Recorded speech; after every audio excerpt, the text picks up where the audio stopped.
Good afternoon, everyone. I'm competing against the lunch break, so I'll try to keep this as simple as possible. At the outset, I would like to clarify that I'm essentially, apart from being, of course, heading marketing and alliances for FinAlyzer, I've always been a people leader. And in the last decade, I've had the opportunity to work with a lot of senior leaders when I wear my role as a coach and a mentor and a partner. So what I'm going to be talking about is more of my experiences during these rich interactions and what is it that I have noticed and observed over this period. Plus, of course, delve a little into what we do at FinAlyzer and how are we helping align some of the challenges in this particular area, which is the CEO-CFO Trust paradigm. So it is purely an experiential sharing that I am doing. How many of you would agree that if we take all the drama that is there in any Ekta Kapoor serial and keep it at one end, and we take the emotions in the CFO-CEO relationship at the other end, the balance would look this way? Would you agree? Fair enough. In my view, the CFO-CEO relationship is an extremely complex one, going through various emotions at different points in time. The levers for it are different, what drives it is extremely different at different points in time. And now, today there is trouble in paradise. Anywhere and everywhere there is AI. And this relationship is also beset with this.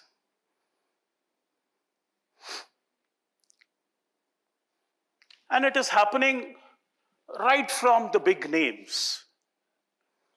Names like these. They say, ChatGPT mera tutor hai, ye mera therapist hai. There are studies which says people are using, top executives are using AI for various things. But if you step back and see, there is something else that is starting to happen. And these are based on, again, my interactions with people. Today, there is nothing stopping a CEO from going and running this query on ChatGPT.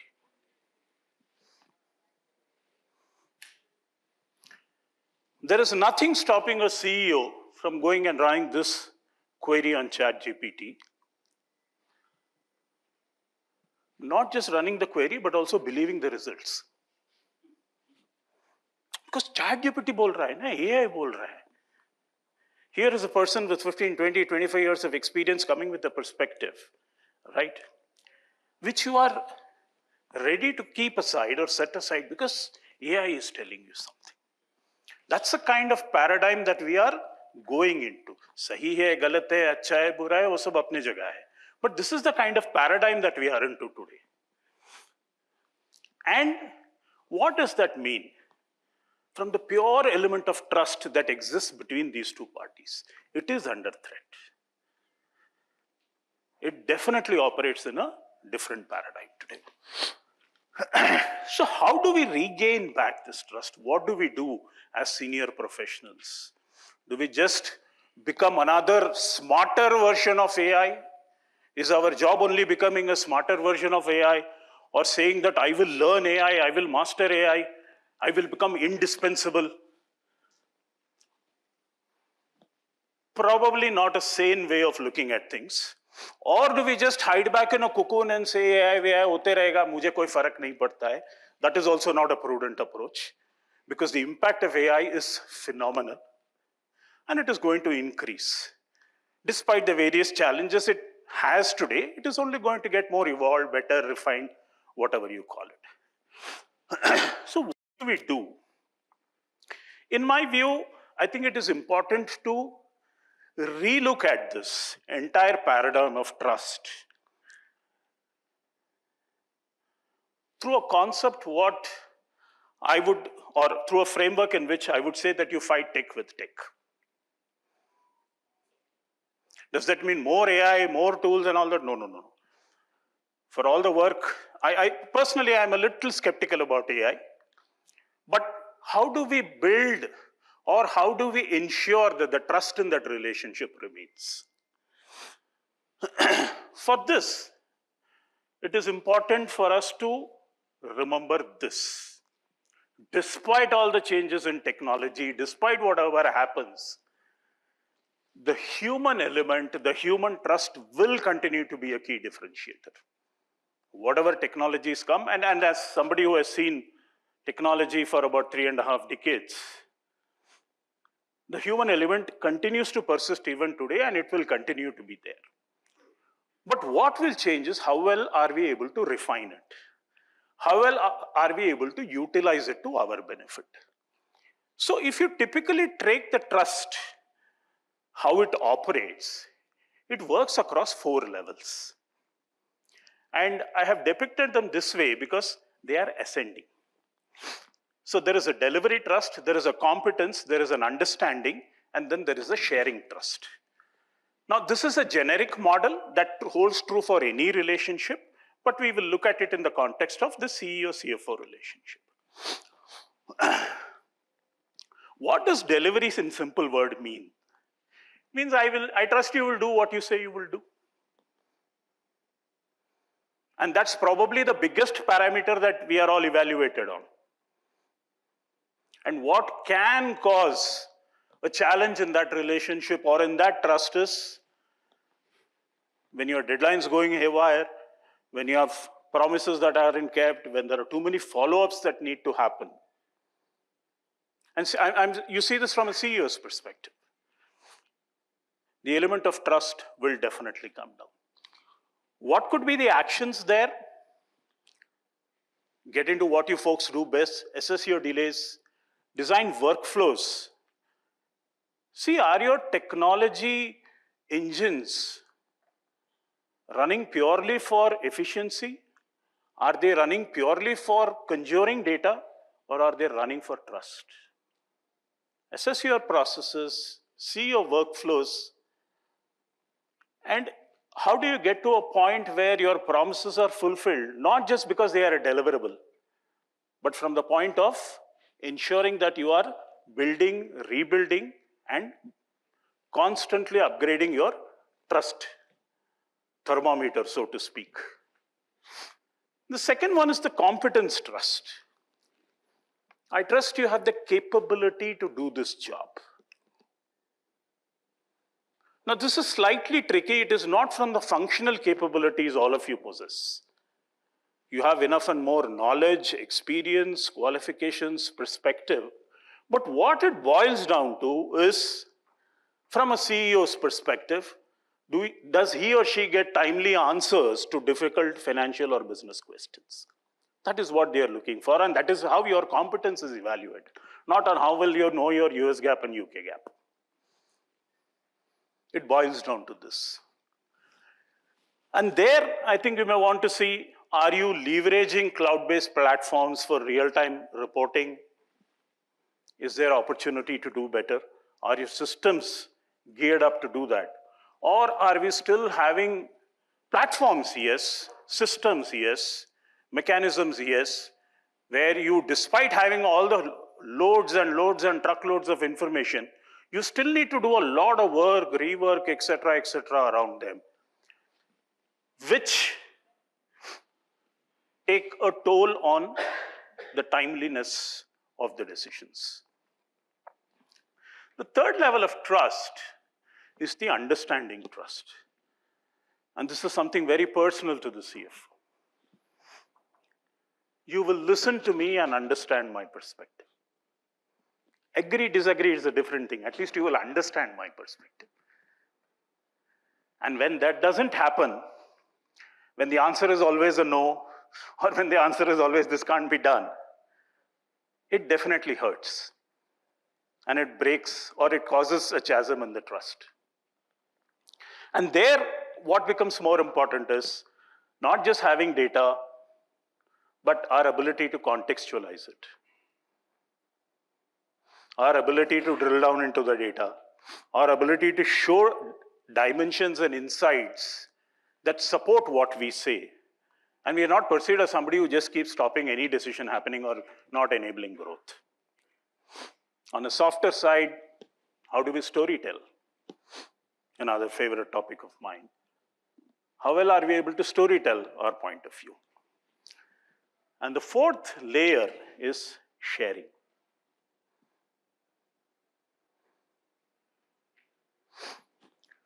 I trust you will share with me what is important for me. I've had instances where senior folks have come up and said, I've heard not so good news from somebody else. That's a huge trust breaker. It could happen to us also within our team. Leave aside the CEO-CFO relationship. Something that can happen to us also in our team.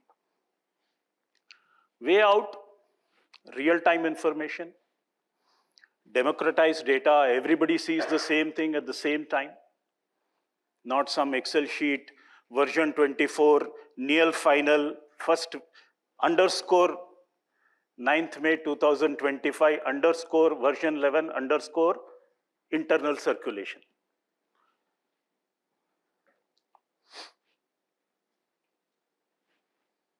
That will no longer cut the ice.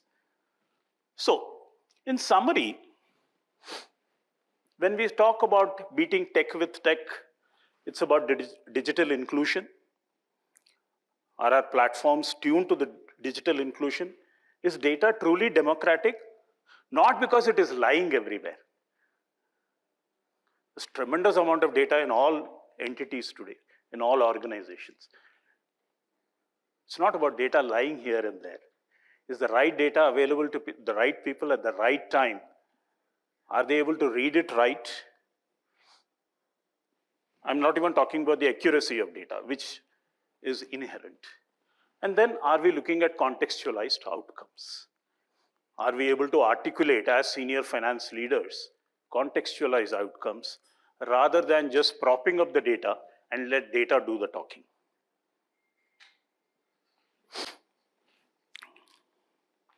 So this is something that we may want to sort of, digest. And this is an area that we have been working on at FinAlyzer. And I'll take a little bit of my remaining time to address this. So, for those who do not know about FinAlyzer, and I do hope there are very few in the room who don't know about FinAlyzer, we are a enterprise performance management platform, specifically catering to CFOs, helping them automate their close consolidation and reporting processes. Stat and management reporting. Arguably, we are the only platform who has the capability to deliver all of these in a single platform. What do? We bring out a single source of truth for all stakeholders, ranging from consolidation to task management to your stat report under various gaps to print-ready financial statement down to your related party reporting and your management reporting and executive dashboarding, etc. So that's what we are in. Some of the customers that we cater to, and the list is growing as we speak.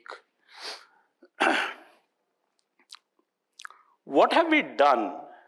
What have we been doing, rather, when I look at our platform in the paradigm of the trust paradigm?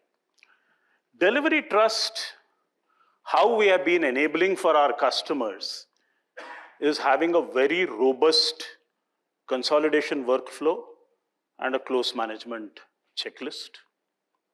So the tasks are not just lying with people in the hope that they will be completed, or it is not lying in some Google sheet which only some person has control over, and suddenly wo naukri chhod ke chala jata hai, so you have no clue what is happening. So this is a very robust consolidation workflow, there are audit trails, there are scheduled reporting and alerting mechanisms. So you precisely know what task is pending with whom and for how long. Moving on to the competence bit. Timeliness of data, answers to difficult questions is easily handled because it's a cloud-based platform. All your multi-gap, multi-currency reporting, especially if you're an entity with global presence, all your reporting in different accounting standards happens in one platform. The platform has the ability to build in, it has a very sophisticated reconciliation engine. So all your reconciliation with the relevant audit logs and trails are available. The third dimension is you will listen to me. Here we come with a very big advantage, the ability for CFOs to layer in the data, go deep down, and perform as much analysis as they require is extremely sophisticated. So you're not caught napping when you are asked questions about what would be the impact of this on my EBITDA, and so on. So there is a drill down right up to your entity GL account level, which is very easily accessible. And then comes your sharing trust. I trust you will share with me what is important for me. Appropriate access levels, dissemination of information through dashboards, web reports, so that everybody sees the same data at the same time, without any ambiguity, without any lack of clarity, so that there are no wrong assumptions made, there are no wrong interpretations made. That makes the entire approach of collaboration extremely strong. A lot of panelists spoke about cross-functional teams, how CFOs are driving business across and need to drive strategy across the organization. Collaborative reporting, view, and versioning is something that our customers have always told us. We are able to take decisions as a business much better because everybody is on the same plane as far as the information goes. So, in summary, how could I forget this? 100 customers. It's not just about something on the PPT. 100 customers. Platform is used in more than 45 countries with more than 3,000 entities. They repose their trust every day, every reporting period in FinAlyzer. So, if I can quickly summarize, this relationship is going to get far more complex. There is no denying this. It will have probably more and more emotions, which will have a technology flavor on top of it. This will continue to be there. Man has never been able to yield to temptation, and that will never happen. It will continue. But what is important is, how do we view this paradigm of trust? How do we enhance our delivery trust? How do we enhance our competence trust? How do we enhance our understanding trust? And how do we enhance our sharing trust? That is something I would want all of you to think through. See, are your platforms geared to it? And not have this wild thought of wanting to become a replacement to AI, but actually bring in that human kernel that truly powers decision making and delivers value for business decisions. That would be my earnest thought that I would want to leave with all of you. All the very best to all of you, and thank you for the time. God bless and take care.